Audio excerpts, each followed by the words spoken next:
구독과 좋아요 부탁드리겠습니다. 안녕하세요, 털보이사입니다. 오늘은 하키나이프 방아쇠 손가락 수술 후 관리법에 대해서 말씀드리겠습니다.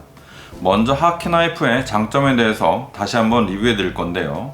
첫 번째는 상처 회복이 말도 안 되게 빠르다는 것이죠. 기존 절개 수술은 실밥 뽑는 것만 14일이 걸리고 상처 아무는 데는 짧게는 한 달에서 길게는 2달 이상이 걸립니다. 덧나기도 하고 아프기도 하고 일부 곪기도 합니다. 수술이 문제가 있는 것은 아니고 손바닥은 잘 안 물지 않는 조직이어서 그렇습니다. 하키나이프는 평균 2일이면 상처 문제는 완전히 해결이 됩니다. 두 번째는 깁스가 필요 없다는 것이죠. 절개 수술은 손가락을 수술한 후에 고정을 안 하는 의사도 있지만 2주에서 4주간 깁스로 손을 고정해서 못 쓰게 하는 것이 보통입니다. 하키나이프는 깁스 등 고정하는 것이 전혀 없습니다. 세 번째는 물 접촉인데요. 절개 수술은 최소 2주에서 2개월까지 물을 못 만질 수도 있습니다. 하키나이프는 상처가 작고 그래서 2일이면 물을 만질 수가 있습니다.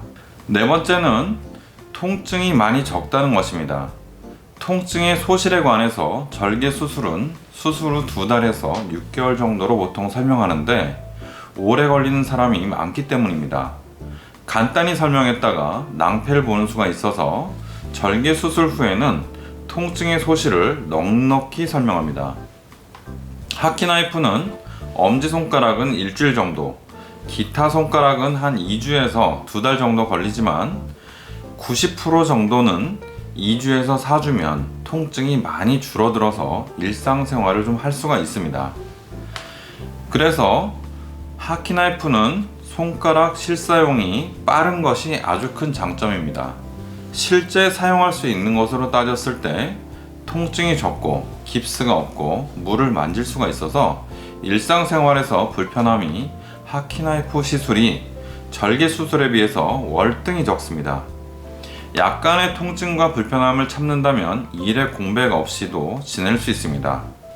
이상 하키나이프의 장점을 다시 한번 설명해 드렸고요.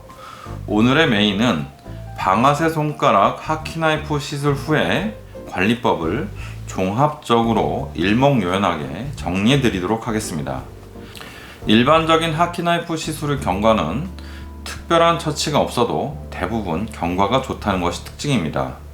하키나이프 시술은 손가락을 1cm 정도 절개하는 수술에 비하면 정말 모든 면에서 매우 뛰어난 수술입니다. 저는 10년 전부터 환자 증상의 빠른 개선과 기능 회복을 위해서 하키나이프 시술 방법을 조금씩 업그레이드 했습니다. 절차나 처치 하나하나가 고민을 많이 해서 업그레이드한 방법으로서 각자 의미가 다 있습니다. 제 방법이 정말 좋은 방아쇠 손가락 수술 및 수술 후 관리법임을 확신합니다. 수술 전 검사, 수술 방법, 수술 중 부가적인 처치, 수술 직후 마무리, 투약, 수술 후 관리, 환자 교육 측면에서 그렇습니다.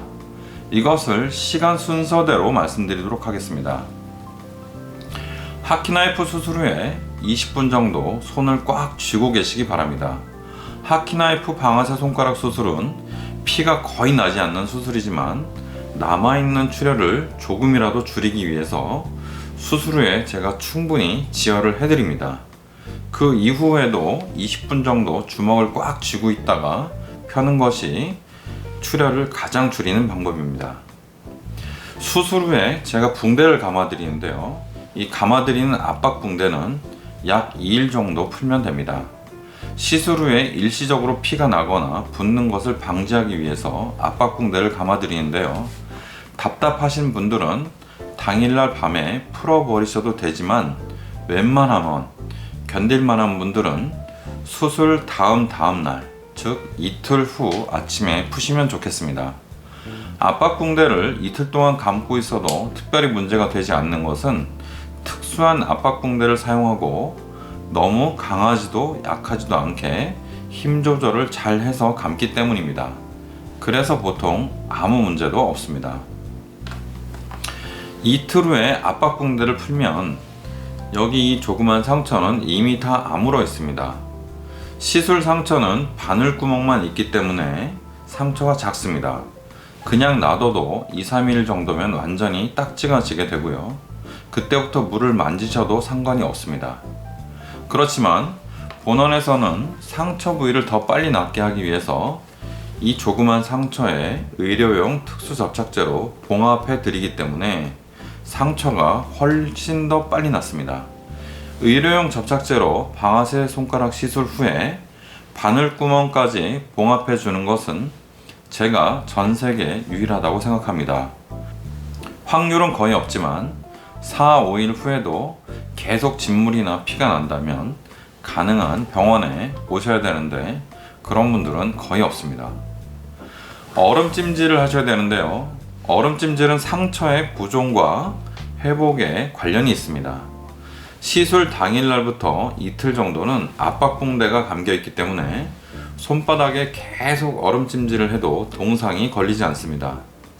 저는 환자가 얼음찜질을 편하게 할 수 있도록 아이스팩과 아이스팩을 감쌀 수 있는 보호대까지 드립니다. 시간 되실 때 짬을 내서 계속 또는 수시로 얼음찜질을 계속 하시면 되겠습니다. 이틀 후에는 손바닥에 붕대가 없기 때문에 맨살에 얼음찜질을 계속 하시려면 10분 하고 10분 쉬는 방식으로 해주셔야 되고 한 번 할 때 3번 정도 하시면 되겠습니다.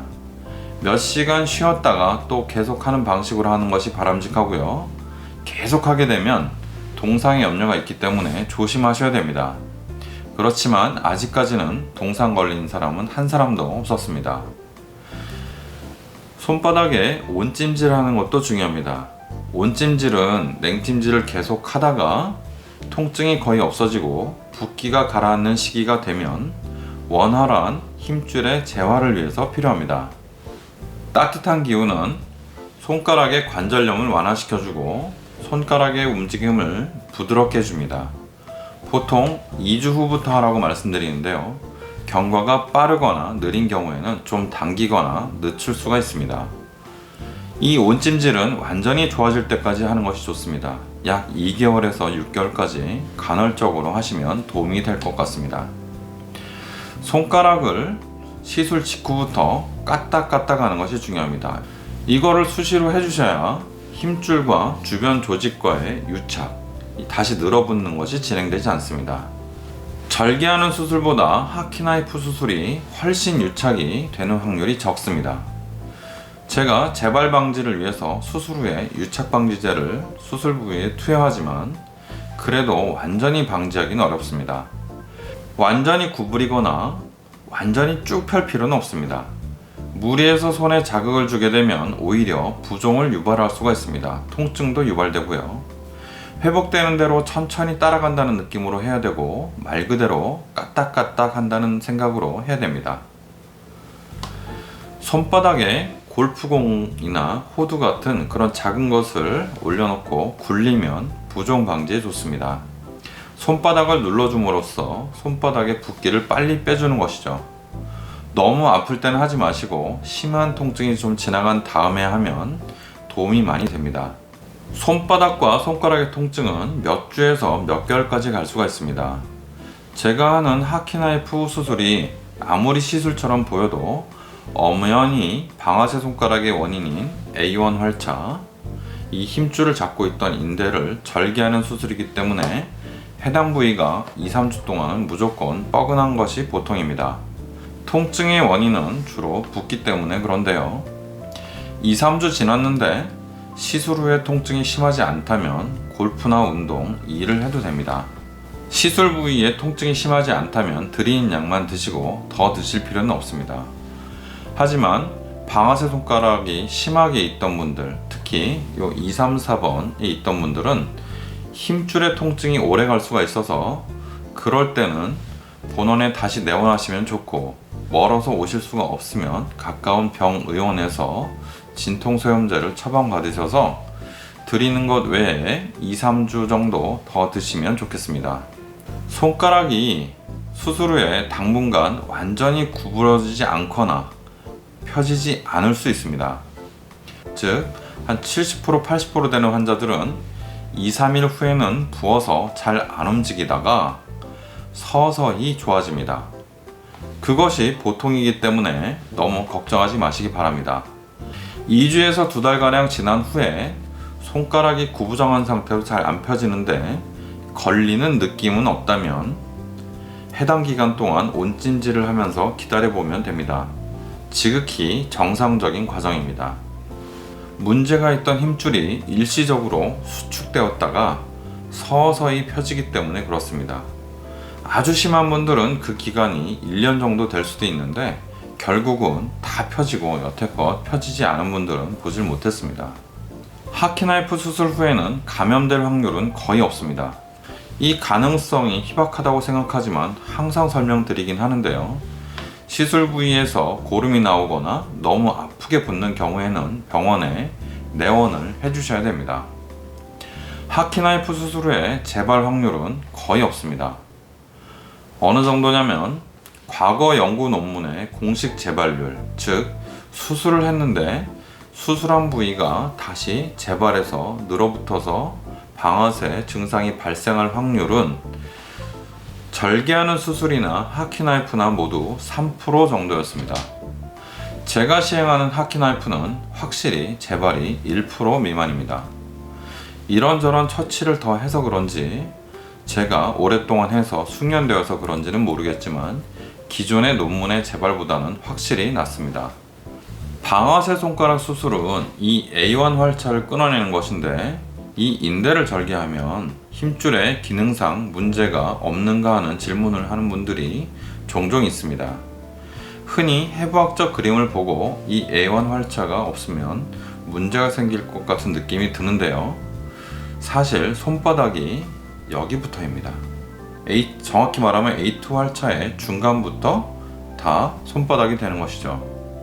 즉 손바닥만 따지게 되면 손바닥에는 힘줄을 잡아주는 인대가 A1, A2 두 개가 있어서 이 A1을 절개해도 손바닥 힘줄이 돌아다니거나 튀어나오지 않습니다.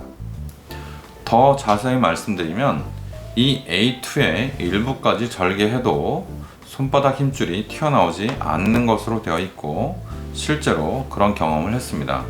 방아쇠 손가락이 있어서 수술을 하고 나면 다른 손가락이 또 발생할 수가 있습니다. 그렇다면 손가락을 잘못 사용한 게 아니냐 하고 자책하는 분들이 많이 있습니다. 병이 생긴 것은 의외로 당신의 잘못이 아닙니다. 일반적으로도 병이 생긴 원인의 90%는 원인을 우리가 잘 모르고요. 약 10%만 우리가 알 수 있는 경우가 있습니다. 방아쇠 손가락의 발병 원인은 힘줄이나 인대가 잘 붙는 체질적인 상태가 가장 큰 것이죠. 즉, 우리가 막기가 어렵습니다. 조심하고 아낀다 해도 말이죠. 손을 쉬지 못하고 일이나 운동을 계속해야 되고 또 심하게 해야 된다면 손바닥을 잘 보호할 수 있는 두꺼운 가죽 장갑을 착용하실 것을 권장합니다. 그래도 발생한다면 사실 어쩔 수 없습니다. 조심해도 다른 손가락에 또 발생한다면 그때 또 치료하시면 됩니다. 우리가 하는 모든 일과 취미가 거의 손을 사용하는 것입니다. 무리하지 마시고 조심하시되 너무 위축되지 말고 하루하루 행복하게 잘 지내셨으면 좋겠습니다. 감사합니다. 털보이사였습니다.